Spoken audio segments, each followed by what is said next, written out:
everyone. I am Sarah Martin, the Associate Director of Forecasting at Dodge Construction Network, and today we'll be talking through February's Momentum Index.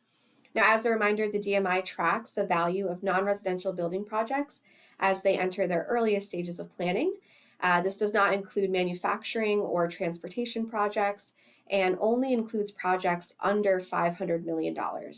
Typically, the DMI leads construction spending by about 12 months.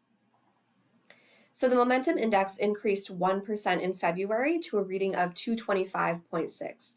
The commercial segment gained 3%, while the institutional segment fell 5%. So largely speaking, planning momentum basically moderated throughout the month after a few months of stronger growth. Data centers, of course, continue to be pretty influential here. So without them, the DMI would have actually pulled back about 2% this month. On the commercial side, data centers, of course, but also traditional office buildings and retail planning led this month's gains, while weaker education planning kind of brought down the institutional portion of the index. And that is after a pretty strong January, so not too concerning that we saw a pullback there. So overall, the DMI was up about 27% when compared to year-ago levels. The commercial segment was up 43% from February of 2024, while the institutional segment was up 2% over the same time period. Again, the influence of data centers is pretty substantial, so we've removed them in the graph on the left.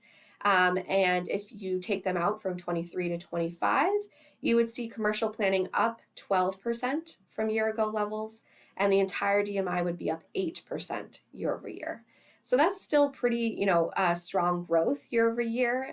We've seen, despite this month's kind of moderation, some stronger activity in the back half of 24 and in January, gives us confidence that we'll see stronger construction activity in the back half of 2025 and into early 2026. Now, of course, I think on the top of everyone's mind right now is just uncertainty over fiscal policies, ongoing and exacerbated labor shortages, and the potential for elevated construction costs.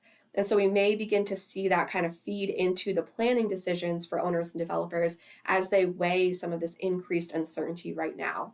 But right now, we sort of only have 1 month of that moderation.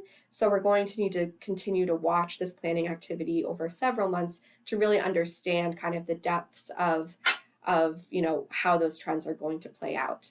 But we continue to look at this index and see that there's a sizable number of projects in planning, and that really should support construction spending again in the back half of this year and into early next year. All right, that about wraps it up for me. Thanks so much for watching.